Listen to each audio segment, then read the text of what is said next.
Hello, my name's Liz Willis, and I'm speaking to you today on behalf of Open Nurses, the Organization of Psychedelic and Entheogenic Nurses. I'm talking with you for our monthly conversation with a psychedelic nurse luminary or ally in the field. And I am in Ohlone Territory, San Francisco, California. It's my pleasure today to speak with Joshua White. And Josh is a colleague of mine from the Fireside Project. I first met him through the invitation of a friend to be a volunteer in a supervisory role to help train new volunteers in holding space for a pioneering psychedelic peer support and harm reduction line. It's since grown, and it's one of the most special and beautiful projects I've had the opportunity to serve as a volunteer in. For all of you nurses out there, this is an incredible chance for you to obtain training, either in a volunteer role in holding space, whether for people actively using psychedelic medicines or plant entheogens, or having challenges integrating. And I'll let Josh share a little bit more later. First, I'd like to introduce you to him by reading his bio.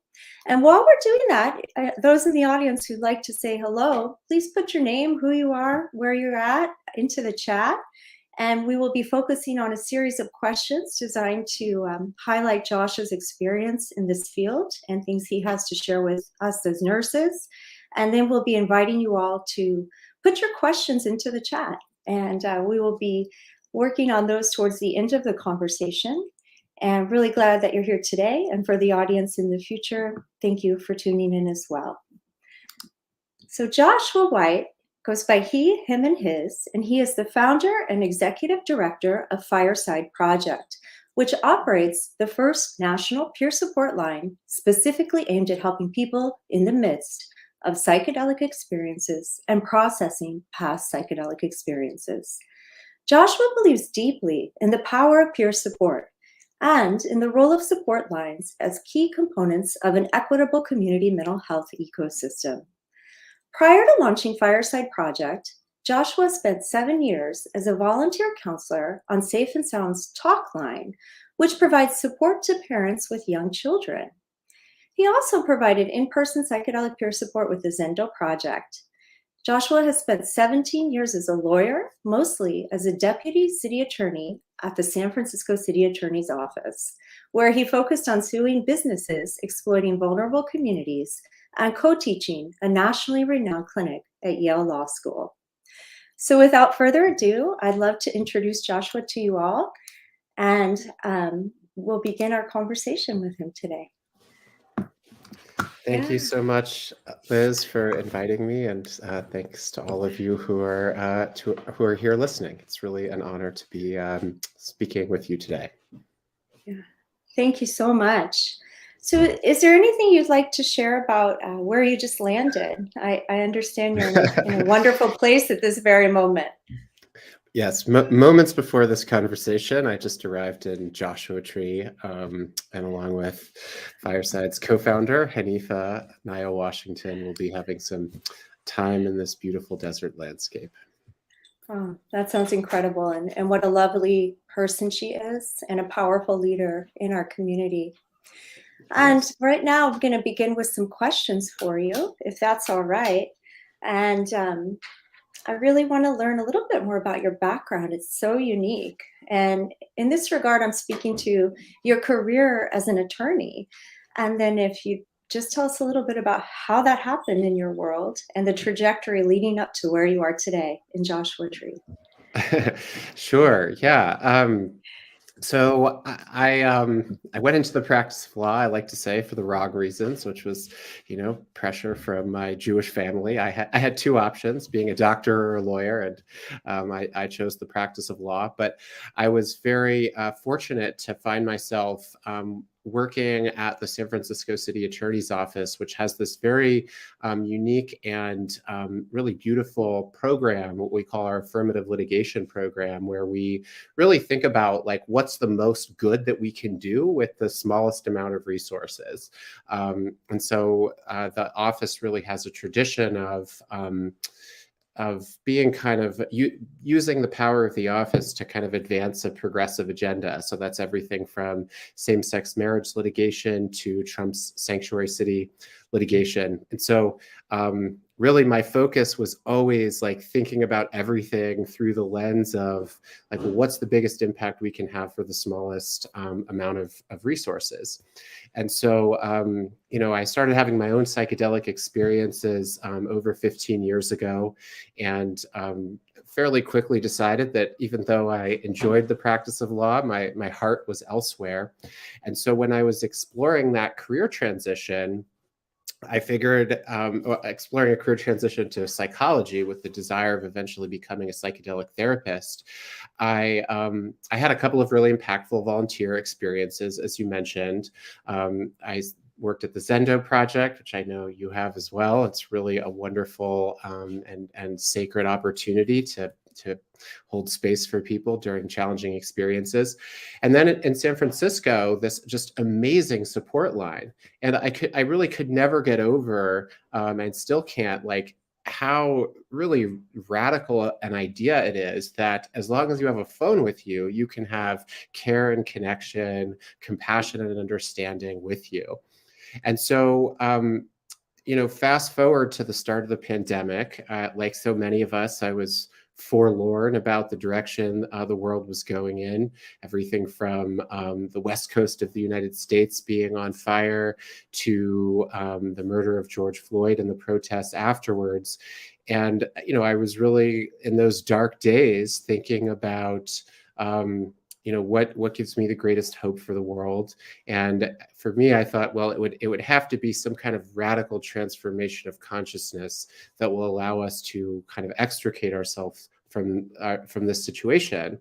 And I really do think psychedelics have this amazing potential, but not if the movement continues in the same way that it's been going, which is being very white dominated.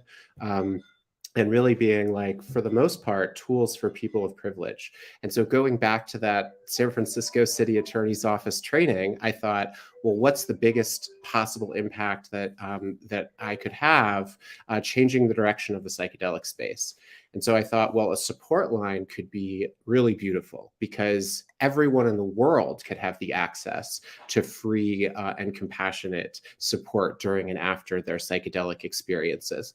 I also knew that, there's a bottleneck in the psychedelic space now. There's a need for training, but there really aren't great training opportunities.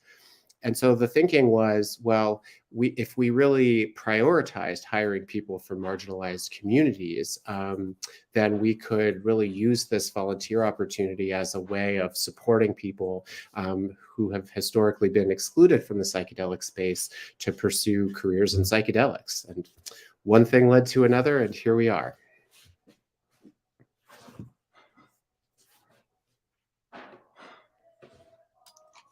I love that story. Thank you so much. And it just keeps evolving. And when I first was in the in-person training on Zoom, of course, we were so focused on community and community support, and I really loved that. I had never been to a training where we had, first of all, long breaks, which was great, but no, really time to take care of ourselves. And we were really practicing those skills to learn how to be an excellent space holder and psychedelic therapist, right? And guide, and how to prevent harm, and working on the mirroring, the reflecting, the listening, and just holding that solid presence.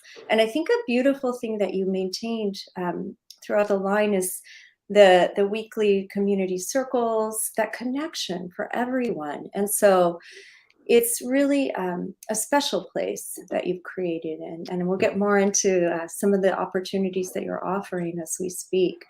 And so I guess just out of curiosity, did the idea for the project line come to you in some kind of inspirational moment, or was it more of something that grew over time, like a little seed had been planted somewhere and then the tree just kept growing? So I was wondering if you could share a little bit more about that. Sure. I think that, like, I think that the acute need to want to really do something massive in the psychedelic space, happened,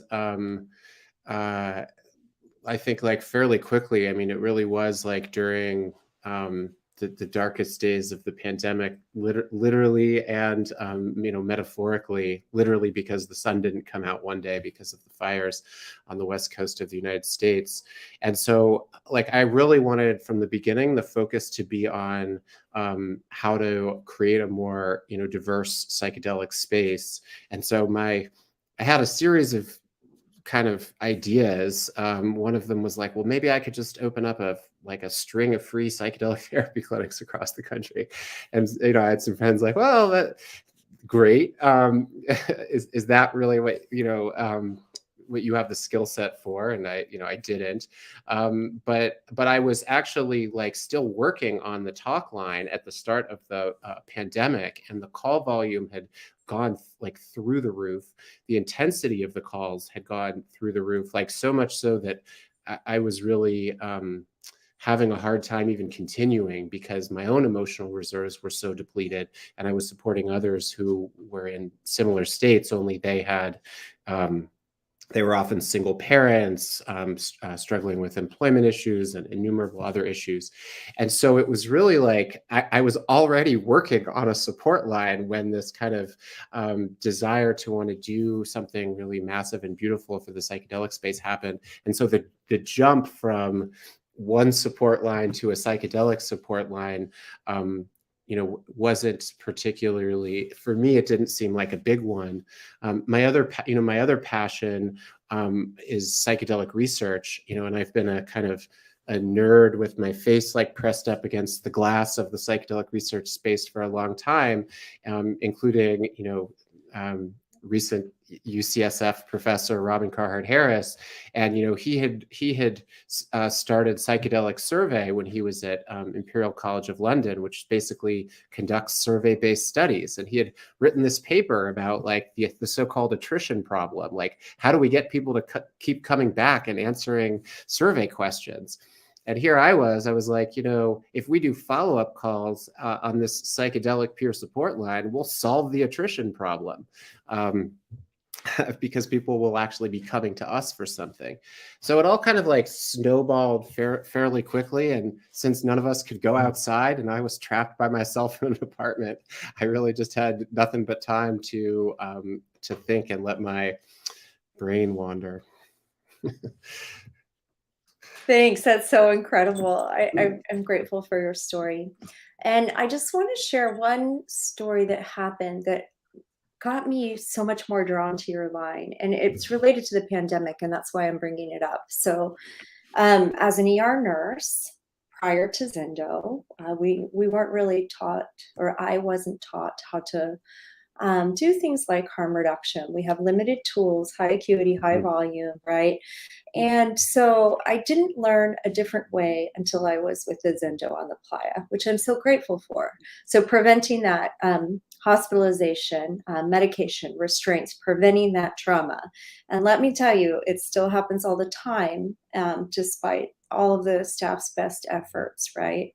So dear to my heart is that, and I really do believe your project is preventing those adverse outcomes and preventing trauma, lasting trauma, whether from psychedelics or any type of spiritual emergence.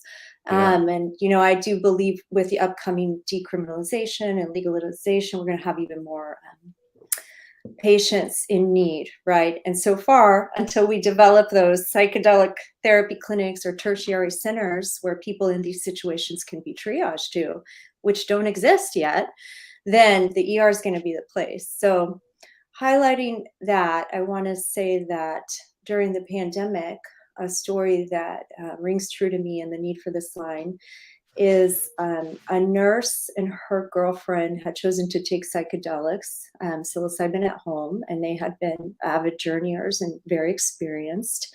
And the situation unfolded where one partner took her life in front of her lover. Yeah. Oh my gosh. And so she couldn't stop her. She'd gone to the mirror and taken her life. And so I had just lived through hearing that story from a colleague of mine when I heard about your line. And as we know, during the pandemic, a lot of people were at home. A lot more people were doing psychedelics and really didn't have that community support. So I think you tapped into a deep need. And yeah, I'm just, hoping later today you can share some more numbers on that or some feedback from callers. And that'd be really fantastic. We could do that now. We could do that later. I know I have a bunch of questions for you. So just want to echo that it's Oh, true and you filled a true need and you oh, are thank helping you. people. Yeah, I mean, I think that the core of our mission is to help people reduce the risks and fulfill the potential of their psychedelic experiences. And I think what we have seen is that these really are two sides of the same coin, a yin and a yang. When you do create a safe space for someone, which you can do through the power of your voice on a phone, it is that safe space. It is that sense of connection and compassion and understanding that simultaneously, I think, helps reduce the risk of those of potentially risky experiences. And it's also that safe container that allows people to turn towards their experience with a sense of curiosity and compassion, so that they can really make the most of that experience. From the very beginning, though, I think that we've had the perception that, like, the psychedelic space in a lot of ways is kind of heading off a cliff, in the sense that there's so much borderline fetishizing about the healing potential of psychedelics, and there's not enough of a focus on, like, what the potential risks are of psychedelics and how to actually minimize those risks. And our desire eventually is to, receive public funding, whether it's from the state of California or the federal government. And I think that one pathway to public funding is saving money. I'm going to move because I have a um, the sun is glinting off of a storage facility right next to me. But I think our pathway to public funding is, by showing that we can save money to governments. And so from the very beginning, we partnered with wonderful colleagues at UCSF, Joe Zamaria and Molly Pleat, who are part of Josh Woolley's Band Lab, and Rachel Yehuda at Mount Sinai is also part of the study as well. And we're exploring what is our risk reduction potential? What effect do we have on reliance on emergency services? We do have very good statistics on this, which I can't share right now because we're about to submit our study to a journal, but I can tell you that we dramatically reduce reliance on emergency services. And what's particularly interesting, in my opinion, about those results is that, we speak to people both during and after their psychedelic experiences, people who are tripping and who are integrating. And what we've seen is that integration is not just important for purposes of fulfilling the potential of your psychedelic experience, but the absence of support during integration can actually be harmful and can actually lead to hospitalization and physical and emotional trauma. Yeah, I'm so glad to hear about the results that we'll be able to look forward to hearing about soon. But really, integration is key. And so this is something I've been learning about on a personal level for a very long time and still, at times having trouble integrating, either from my spiritual practice or visiting Peru or in my TA role holding space for in-person ketamine training. Wow, that's a lot of integration, right? On a lot of levels. And to have to come back to work in the ER. So I'm personally learning about this. And then in the ER, I always hear from patients who are talking about things. These are a lot of people dying of cancer, end of life, who Mhm. are curious about the psychedelics or CBDs, whatever it may be. And they're talking about how, well, I used to have experiences, but there was a bad experience. I've never been interested for over 20, 30 years. So there's a variety of things. But there's also the potential harm that may come without adequate integrative support or preparation, or as a Hmm. sitter or guide during the session. So I'm learning a lot about this, and coming up in the media are some not so nice stories about there not being enough integration support or none at all. So I love it when I'm on the line and I'm either observing a volunteer in the past or now I'm in just a volunteer role, but having an integration call. And I know we have stories of integration callers who haven't had any substances for 30 years, never shared their story, and the anonymity of the line provides them a safe place, right? Anybody, any type of integration from any experience. I feel like the line is filling a huge need there. There aren't enough integration therapists. They're all full if they're trained with psychedelics. So I Yeah. hope you could speak a little bit more to the integration services that the line provides. Sure. Yeah. I mean, I think close to 55% of our calls are actually integration calls. And Mhm. I think that's partly because, even though your trip may last only a few hours, your integration journey can last a lifetime. And we'll Mm, be releasing some statistics soon, really showing that people reach out to us really across a range of time after their psychedelic journey. So it's everything mhm, from a journey that was last night to a journey that was 20 plus years old. I think that really shows that integration is a journey that really can last a lifetime. And the principles that we kind of teach that you've helped teach, Liz, on how to integrate a psychedelic experience are really very similar to those that we use during a psychedelic experience, which is that mhm, we are really very humble, and we realize that we are not in control of the process. Our job, our goal is to really create the safe container for the person's own healing intelligence to engage, and for the person to mhm, connect with their own sense of knowing. I also mm, think that one thing that I've become really passionate about over the course of the last year at Fireside is the role of peer support within the medical model. mhm, That calling a support line is not necessarily something you do if you can't afford an integration coach or a therapist, or if they're all booked up. I think it's really a both and situation that I've seen. We've noticed that we get numerous calls from people who may already have an appointment with their integration coach in a week, but what do they do on Tuesday when their integration session is on Friday? And I think we all know that integration doesn't happen on a timeline. It maybe happens when you're walking to work, or it happens when you wake up at 2 o'clock in the morning.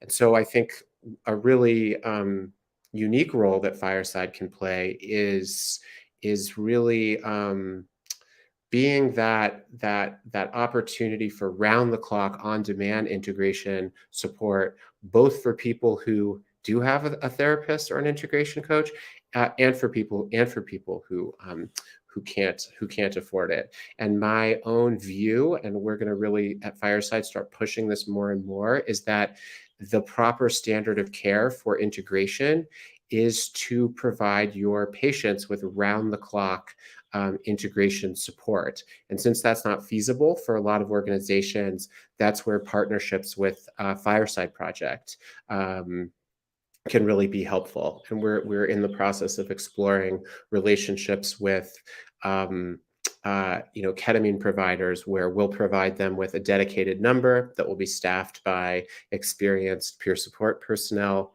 and that support can occur within the context of the medical model as a complement to traditional psychotherapy.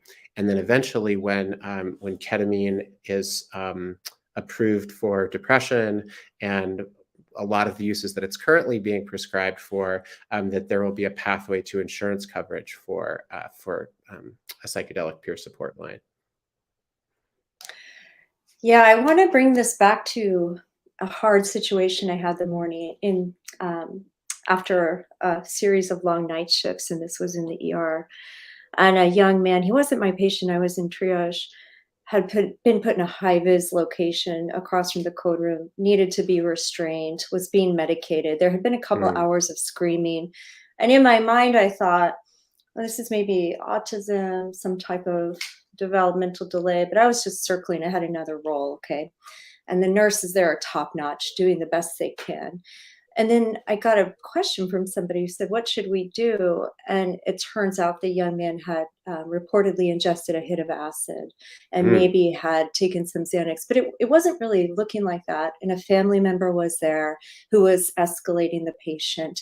So, I'm seeing all these things that I wish weren't happening the way that they were. And it's really hard to do right at shift change. And there's no resources for a patient like this, and anyway, we never know what somebody's really ingested. They don't know, Yes. just like at the Zendo, right, at an event. And I did a quick chart review, and it turns out there's history of a TBI. There's a history of Mm. violence from the family member that was there. There's a long history, MDD, GAD. And so, you know, my team is doing the best they can. And in my mind, I wish none of that would have happened, that he would have gone to a room, the lights would have been low, and that we're full. We've been boarding. We have huge boarding times, huge wait times. There's no place for this young man where it's quiet, where someone can sit with him. And it ultimately transpires into an event where they're restrained and medicated in the Hmm. bright light in a hallway with the entire ER there. So my dream regarding Fireside, I think it'd be nice to have a harm reduction tool for ER staff around the country for psychedelic harm reduction in particular. However, what would be nice about Fireside is if you could, since there's no nurse, there's no sitter, there's no guide, there's nobody, if you could hand the client or patient a landline, since we take away their phone and Yes. all their clothes and all their Right. belongings, or maybe change the rules, they could have their phone, I don't know. But if they could call and have somebody with that bandwidth, if it was specifically just a psychedelic or an integration experience, I mean, I know there's so much more, right? Right. And it's just another potential that you're speaking to of how can we use something like a peer support line? How can we use these volunteers that are desiring training, that are well trained? There's experts in their fields that are serving on this line, and people that Hmm. care, and people that Hmm. have the time and the willingness, right? So, in addition to what you're mentioning for the partnerships you named, I think that's a potential partnership also, and it would really, really help de-escalate the intensity for overcrowded ERs with these long boarding times and psych patients that are there 72 hours, right? Before they're even triaged out to the community. So I think there's something to be said for that too as an opportunity. I could not, thank you so much, Liz, for sharing that. And I couldn't agree more. We have had early talks with a couple of major hospital groups about this very topic.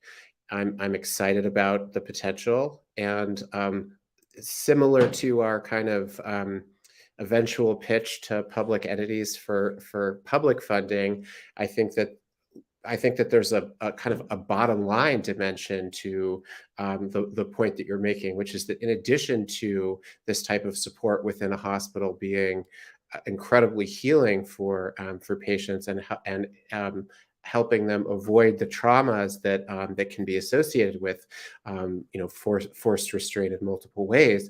It also just happens to be cheaper, right? That if you can actually if you can provide someone with a phone and they can speak to a peer support volunteer, then that's less monitoring that person has to undergo potentially. It's much more calming and relaxing, and I think it leads directly to healing. So I would love to make this happen much sooner rather than later. I think from Fireside's perspective, there's like nothing that's standing in the way of this process. It's just purely like finding the right partner the right hospital partner that's willing to take a chance and do a pilot with us. Well, thanks for all of that. I'll transition to our questions a little bit. So, how do people react when they hear that you are doing this kind of work? And you could share a positive story, a negative story, something from your family or your past, or just let us know what people say or do when they hear about this. The most common, it's first of all, it's just really fun to talk about a Fireside Project. Like it's like a phone number that people can call when they're tripping, or when they're integrating a past trip. And like there's this like, oh my God, are you serious reaction? But then by far the most common reaction, in addition to holy cow, how cool, is gosh, there was a time when I was younger when I could have used that. Like if I had $1 for every time someone said that, we wouldn't have any funding challenges. And yeah, I think it just really speaks to the need for this project. And I love talking about it with people. And right now are kind of in addition to the standard nonprofit fundraising challenges, like the sort of our central focus is helping people learn that we exist, and that they like put our phone number in their phone, our app in their phone.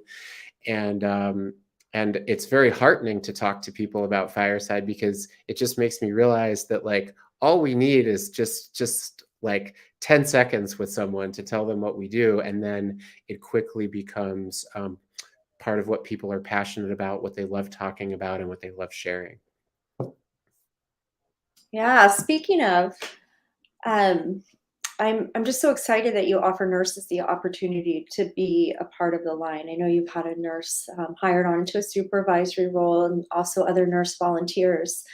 What do you think nurses bring to the table for the Fireside line, or Mm, psychedelic therapy and research in general, for our audience of nurses, yeah. nurse practitioners, nursing students? Thank you. Yeah, I love that question, Liz. And I should say that the people who volunteer on the support line, so it's all volunteers who quote unquote work on the support line, and we have people with a whole range of expertise, right? We have doctors, nurses, therapists, social workers. Lawyers, burned out lawyers, and so much more. And I think the beauty of peer support is that we, as we like to say, and I think you've probably heard us say, Liz, you check your credentials at the door. So even though you may be a nurse in your kind of day-to-day professional life, at Fireside, you're just a person helping another person. And which I think is a very, to me, psychedelic idea, that it's just people helping people in a non-hierarchical way. So just to sort of say that. I've become increasingly of a zealot about the role that nurses can play, and hopefully it'll continue to be a larger role in the psychedelic renaissance. I think nurses kind of, if you think of a Venn diagram, like nurses, at least all the nurses that I've met, yourself included, both have this incredible medical knowledge, but also have the really the heart-centered listening skills. And how do you actually like relate to a person in a very compassionate and non-hierarchical way? I think that's my sense, is that that's like a really important part of being a nurse. And so I realize I'm speaking in sweeping generalities here, but therapists are amazing, but they tend not to have medical knowledge. Doctors are amazing; they have the medical knowledge, but often lack that kind of bedside manner. And so I think nurses are right in that sweet spot, and I hope they continue to play an even larger role in the psychedelic space. And Open Nurses is the core part of making that happen, which is one of the many reasons I love your organization. Well, thanks, Josh. Now, I don't know if how you could answer this question, or if you can, and kind of take it from you personally to nurses. But seeing as you do have legal training and expertise in education, how do you protect your license, first of all, when it comes to the field of psychedelic medicines and therapies and research? And then if you could speak possibly to um, protecting the licensure of your volunteers, or for nurses in general. Any ideas there, or things that you would suggest or not suggest? Sure. Yeah. So Fireside is legal for several reasons, right? One is that we only speak to people during and after their psychedelic experiences. We don't speak to people before their psychedelic experiences, because we want to avoid any argument that we are encouraging people to engage in any illegal conduct, including the consumption of psychedelics.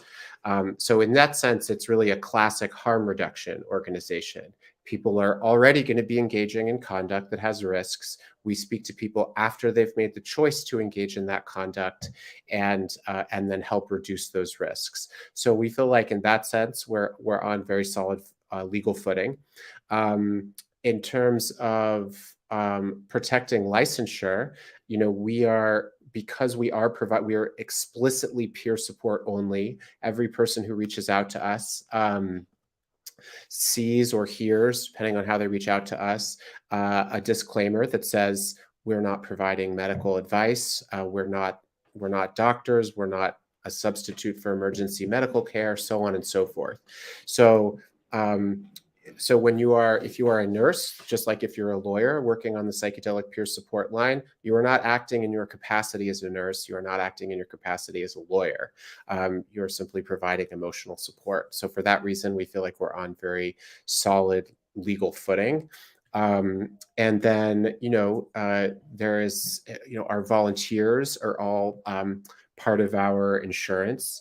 Just as an employee who's acting within the course and scope of their employment cannot be legally named or cannot be legally liable. The same is true for volunteers. So we are insured, and we are, I think, pretty rigorous in how we make sure that we're staying within the boundaries of legality and our insurance coverage. Great, thanks.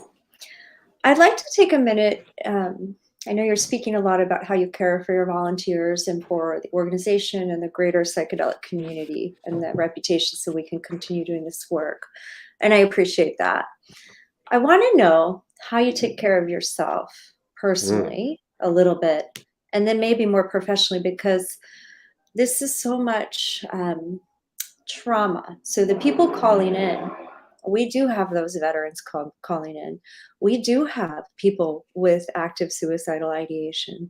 We do have people who have suffered great trauma in their lives, and that is coming up for them.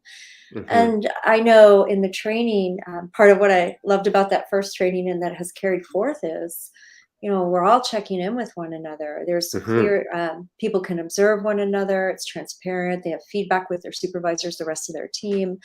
And that's a huge part of the self-care, right? That debriefing, that being able to share the story in real time and get that feedback, or to say, I can't handle this caller. I do love that too. If you know you're not in the right place, right time for that caller, you can escalate it to your supervisor, or another person on the team can take the text or a caller. But it is a lot sometimes for a volunteer to hear, right?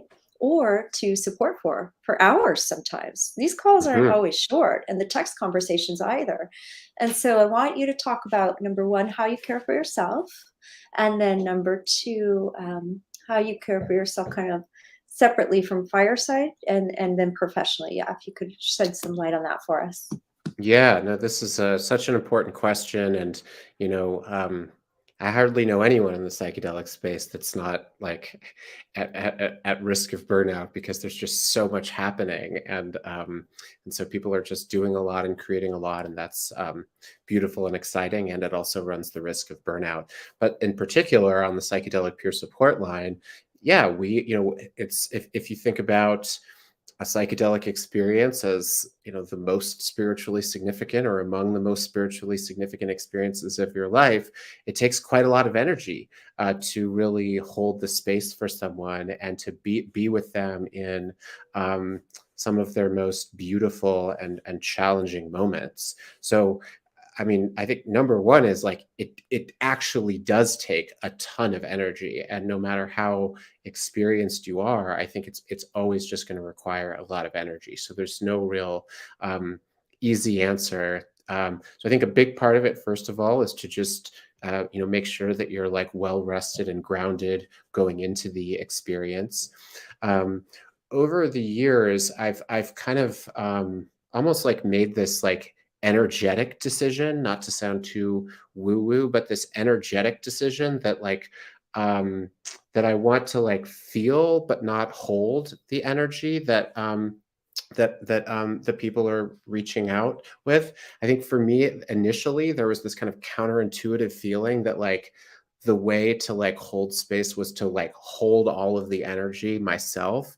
And I don't actually think that that's helpful. And I know it really does run me down. So I think that's one part of it. I think another part of it is really being aware of boundaries. Like what are my limits, and how do I know when I'm getting close to them energetically, or when someone when someone is approaching them energetically. And then I think finally, like after a conversation, like really being aware of what my own process is. Like I definitely process externally. And so having people on the line to talk to is really important. Or just processing emotionally with others without disclosing personal information, of course.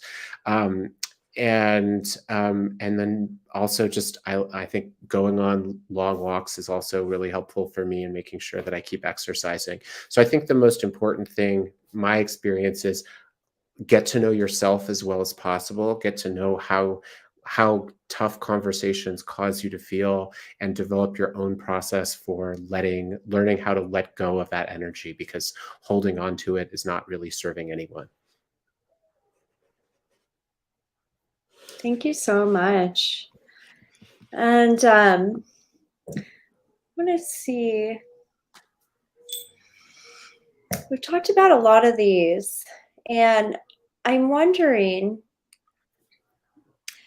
if you could pick one hot topic right now in psychedelics, what's the most important thing you think that's currently happening, and what would you do about it? Great question. There are there are two that come up. Okay.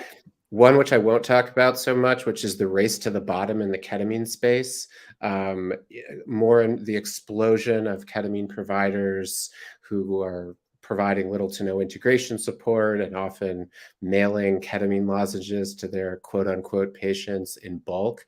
I think that's a major problem. Um, and hopefully there can be more and more ketamine providers that really find a business model that allows for the inclusion of integration, and for the inclusion of really high quality support to their patients during and after the experiences. So that's one.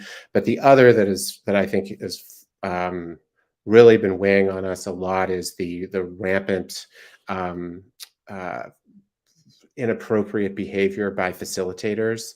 I use that term in the broadest sense. Facilitator, including, quote unquote shamans, guides, trip sitters, ketamine providers that provide too much, etc. I've been listening to the Power Play podcast about the CCM and other issues, but at Fireside, like we get people who call us to process challenging experiences that they've had with facilitators. Sometimes there's been gaslighting by the facilitator. So the person is really just waking up to the fact that they were on the receiving end of conduct that is just not okay. So I think so it's heartbreaking. It's enraging. I think as a quote unquote industry, we're all really kind of trying to find out like what the answers are. As a former government lawyer, I believe in regulation. I think it's good for people to have a license and fear losing it. But also, I think that so many of these unscrupulous practitioners thrive in the darkness. And I think the more public education that there is, the more that we can empower people in the space to know what the red flags are going in, the more that we can avoid these experiences, and then the more public accountability and other forms of accountability, the better. So part of Fireside's core mission is public education. We already, every person who reaches out to us, when we send them their post-call survey 24 hours later, we also include 10 safety principles like test your drugs, don't go solo, etc. But we're going to be developing additional offerings like 10 red flags to look for, or 10 yellow or red flags to look for before selecting a psychedelic facilitator. there's no easy answer, but I really think that this type of reckoning is long overdue within the psychedelic space. I'm so glad you brought all those up, because hearing those callers or hearing the volunteers share the stories those callers bring to the table of those violations, it's intense, and it really is happening. And not just in ayahuasca circles, right? And it is Yeah. really happening in clinics. I'm thinking of a new article that I just read in my local area in Sonoma County, and I had no idea. So I just want to say that, these alleged allegations against a psychiatrist who's being held accountable by the board, I'm so heartened to know that there is a repercussion. And so we think about that for our open nurses group. We think about, well, what's going to happen and how are we going to design this? Is there going to be a certified psychedelic nurse exam, right, to be trained to hold this space ethically? Is there going to be a way that we'll be held accountable for those mistakes in judgment, or those things that people do with cruel intentions and harm others, right? And they do need to be held accountable. So as nurses, we really need to think about the future, and how are we going to implement a standard, a higher standard, and still remain the most trusted profession. And I'm glad it's something that's so important to you. It is to us as well. So thank you for sharing that. Sure. And then what are you loving most about psychedelics right now? Is there something you're listening to, something you're reading, some kind of event? What's bringing you joy right now? Well, all things Fireside bring me joy. I was having a conversation the other day with a friend who was like, "Oh, you work so much," and I said, like, "Well, if I was a painter and I was always painting, would you tell me, oh, you're working so much?" So I was like, "This is like painting for me." But what I'm these days, what I'm the most excited about, I got, I'm sorry, I have to move I'm so sorry. The light keeps reflecting into my face. As a Jewish person, I'm really excited about this kind of intersection that is being developed between like Judaism and psychedelics. I was lucky enough to attend the Jewish Psychedelic Summit that was put on by Madison Margolin and Natalie Ginsburg and others, and I think that learn as a Jewish person to learn that the history of my religion is one that doesn't just tolerate psychedelics, but that psychedelics have actually been like a foundational part of.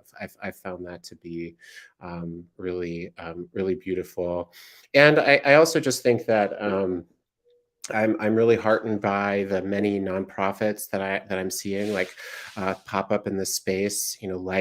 Like Open Nurses, like Heroic Hearts, people really like coming to the psychedelic space with like a mission and with an attitude towards what I would say is honoring these medicines rather than trying to profiteer off them. Thank you so much. So I want to swing it back to the nursing side of things.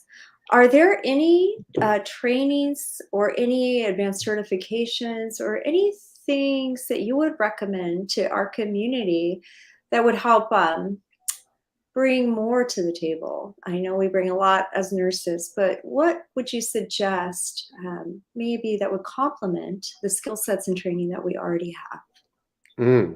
Love that. I love that question.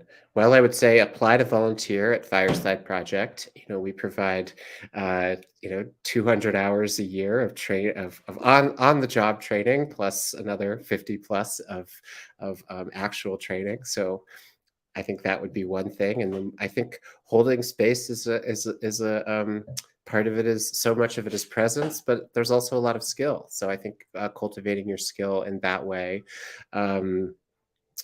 And then we're like really big fans of Naropa University's approach to teaching psychedelic support. I think the kind of Buddhist-centric approach and the multidisciplinary approach that Naropa takes is really, I think, dovetails nicely, in my opinion, with like just the core of what these medicines are about. And I know there are so many training programs that are popping up, and I'm still developing familiarity with them. Like, we love psychedelic.support. I know the Ancestor Project is developing, or has developed and is putting on a training as well. But I think that's another fantastic one. Great.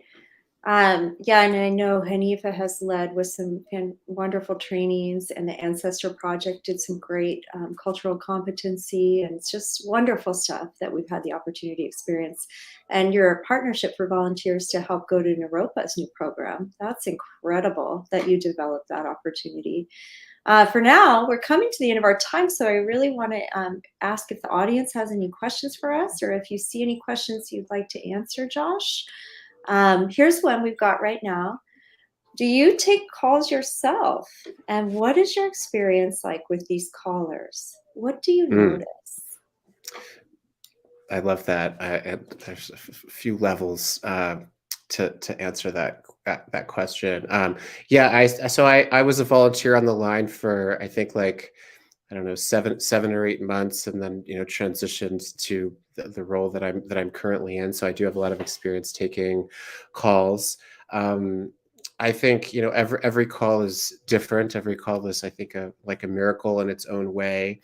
But I think that there is a general arc that we see in a lot of the calls.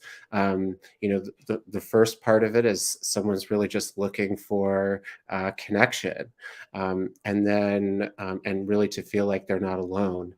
And then next, I think there's this validation and normalization that happens, like really just validating someone's experience. Like, yes, you took a substance, and this is real, and this is happening, and that this is a normal part of what it's like to take, say, LSD. Now, of course, the things that we can see and feel on LSD may feel like anything but normal, but there's a normal range of experience that we see. And so to assure someone that their experience is within the normal range, I think is a significant part of harm reduction.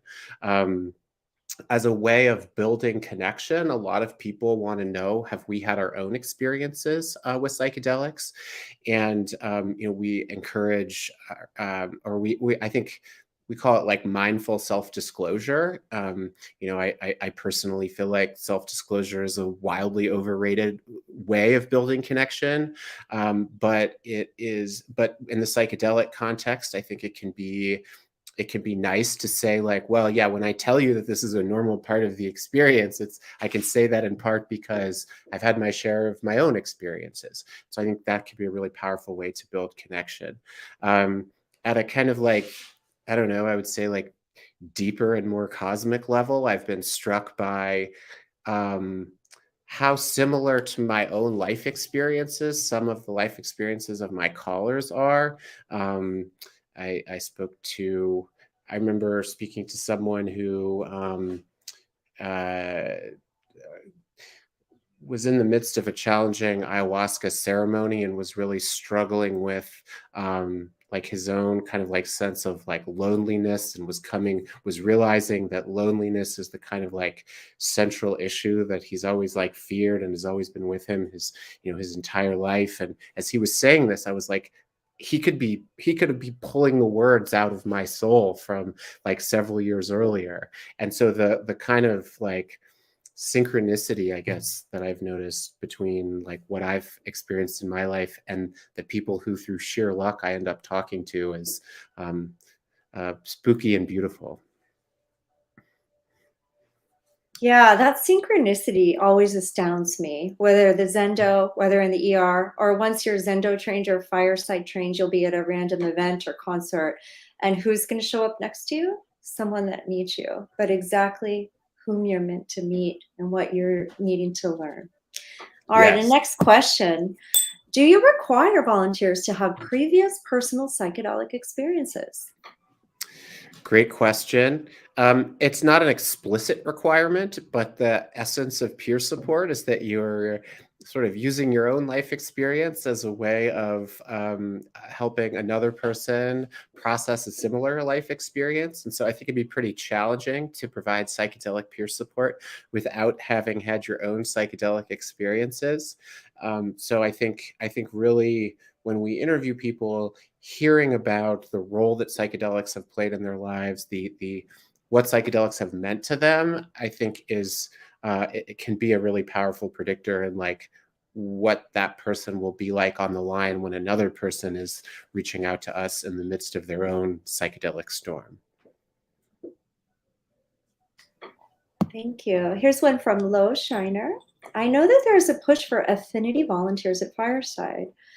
Are you also accepting volunteers from folks who don't identify as a member of any of the groups you are recruiting from?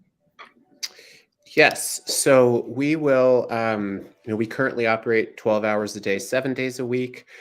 We're coming up on 1 year on the psychedelic peer support line. So if you're listening, April 14th at 5 p.m. Pacific, we're having an amazing ceremony that Hanifa, my incredible co-founder, will be presiding over. So please, you can sign up on our website for that. But I mentioned that because like people will typically stay for a year at Fireside, and so we have we're good. There's turnover that's happening, so we'll be opening up the volunteer application process for that soon. And then in addition, we desire to expand to 24/7, like probably in late 2022, early 2023. But we'll start the process later this year. So we are going to have a massive need for volunteers from or with all backgrounds.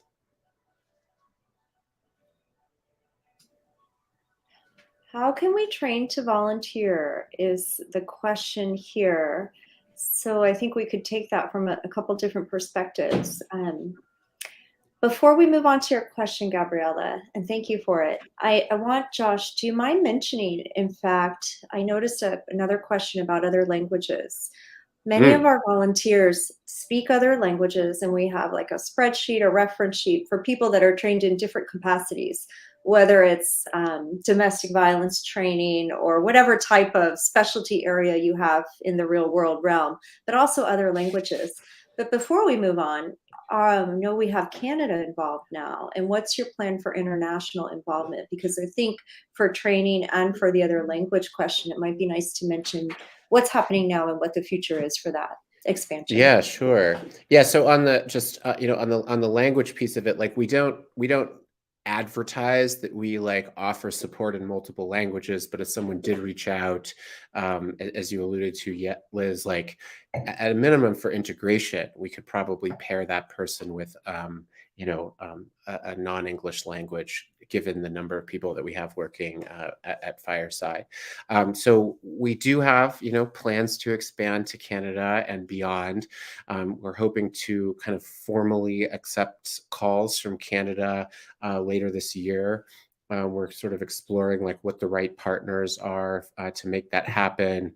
We would like to really kind of,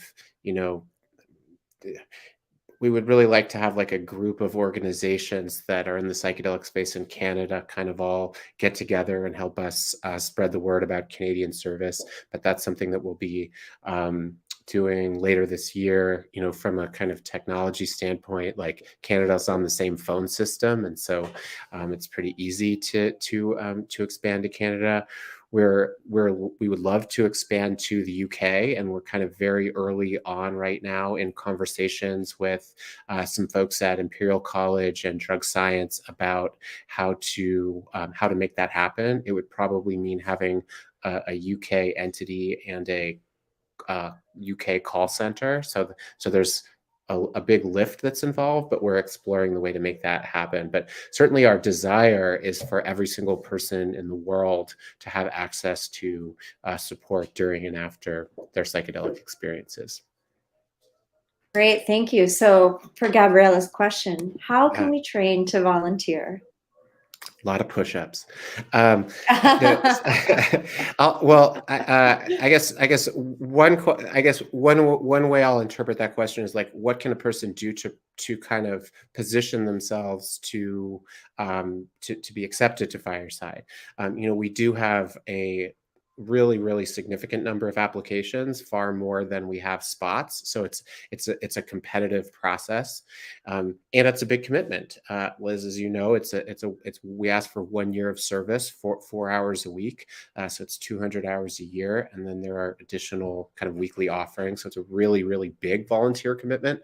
The first thing we want to make sure people are aware of is that they know what they're getting themselves into, because we do invest so much in our volunteers and in the initial 4-day training and then other trainings that we really want people who are able to do it for a year. I think peer support experience is really valuable. So whether that's at the Zendo Project, whether it's on a support line, or the kind of myriad other ways that you can hold space for someone. So I think that's important. And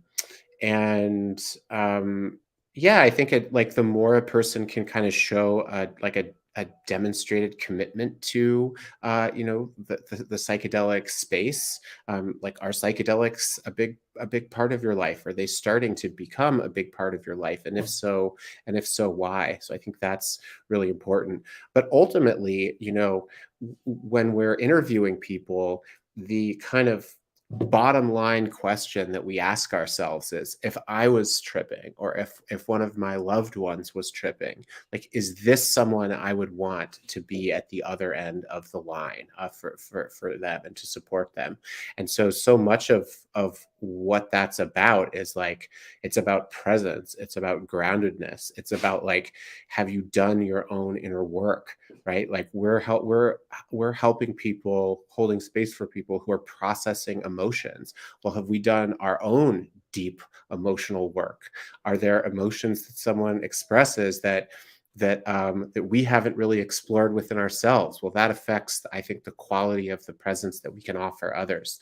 So I think people who have really demonstrated a commitment to doing their own deep inner work are probably more likely to effectively hold space for others.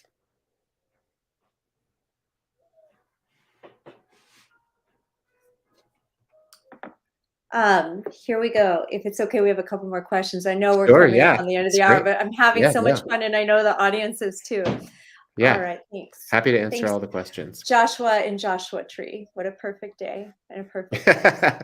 Yes, my All right. first time. Great. So, is this a free service, and how are you funded? Here we go. This is a good question. Fantastic question. It is a free service. Our desire is for the psychedelic support line to be free for everyone forever. And so our plan is to, in the short term, we've been relying on major philanthropy to fund us. We give credit to, among others, like the good folks at Dr. Bronner's, who really came up with the seed funding for this. David Bronner, in particular, is just the man. Like, he really kind of got it from the beginning and helped us kind of get off the ground, and the group that he's a part of has been helpful as well. In the kind of medium term, we have a corporate membership that we sell, where our belief is that every corporation, every company in the psychedelic space should want there to be free support during and after psychedelic experiences that keeps people out of the emergency room. So corporate membership is a way of showing that. We are exploring, as I said, a couple of different revenue streams, partnerships with ketamine clinics to provide integration support on a per patient or per member per month basis. That's something we're excited about. And then in the longer term, public funding. Fortunately, the federal government has started to wake up to the fact that a coordinated system of mental health support lines is in everyone's best interest. So we're seeing that with the forthcoming rolling out of 988, which is amazing. I think that it would be fantastic if Fireside could eventually receive public funding, because it's cheaper to fund us than it is to let people keep showing up in emergency rooms. I also think that, there are a growing number of military veterans who are realizing that psychedelics can be incredibly healing for trauma, but there is not sufficient service available, certainly in the VA and even elsewhere for veterans. So I think the Veterans Crisis Line, which is run by the VA, is seeing more and more calls from veterans regarding psychedelics, and we would love to partner with the VCL as a potential revenue stream, especially after our equity initiative launches, because because vets will have the opportunity to process past psychedelic experiences with other vets. But all of these revenue streams are with an eye towards keeping the psychedelic peer support line free for everyone forever. Yeah, I appreciate you explaining that, and I can't imagine all the things that you've thought about and considered on so many levels. So yeah, super grateful to you, Joshua. Yeah. Oh, well, and to you for donating your time and presence on the psychedelic peer support line. Oh yeah, it's been such a joy, and the poignancy and the connection with these callers or these texters, it's so profound. The level of care that you get to give, and like you said, just being yourself, right? And just allowing them to be themselves in all that rawness, whatever it may be. It's a great practice and a great thing to be a part of. Well, I think if there are no more questions, we could close. And unless there's anything else you'd like to share with us. I would say, as a reminder, please sign up for our newsletter on our website. You can learn about when volunteer opportunities become available. You can learn more about the affinity cohort. Applications are open now. And so if you're a BIPOC or transgender or military veteran, you can apply to work on the support line as part of this affinity cohort. And then we'll do an outreach campaign and let people from those communities know that they can literally call in and ask for support from people sharing that aspect of their identity. And then the plan is to help those or support those from that cohort who wish to pursue careers in psychedelics actually do that. So we have scholarships from Naropa and the MAPS Public Benefit Corporation. We're also fundraising for an equity fund that will provide grants to those folks. Robin Carhart Harris has donated a research internship at Neuroscape, and this is just the beginning. So we would love if folks could help spread the word. And yeah, the final thing is, like, I'm sure many of the people listening are in addition to being part of this amazing organization, Open Nurses are part of other organizations. And so the more you can do to spread the word about Fireside Project. If you go to our website, there's a whole folder of shareables where you can find graphics and language for newsletters to include. We also have an incredible mobile app that is, as far as I know, the only mobile app in existence that is designed for people who are tripping. And so you open it up and there's 2 buttons, call and text, and that's it. And we've had many people tell us like, that's literally any more than that, and I couldn't have operated it. So it would be great if you could encourage people to download the app, put it in their phone, and grateful to everyone who's been listening. And Liz, you have been with Fireside from the beginning, and I just could not possibly be more grateful for your time and just your friendship and your advice for the last year plus. My pleasure and a true honor. Thank you so much.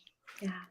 All right, everyone, tune in next month, and look forward to our Open Nurses newsletter and all of our future guests. Thank you for being here.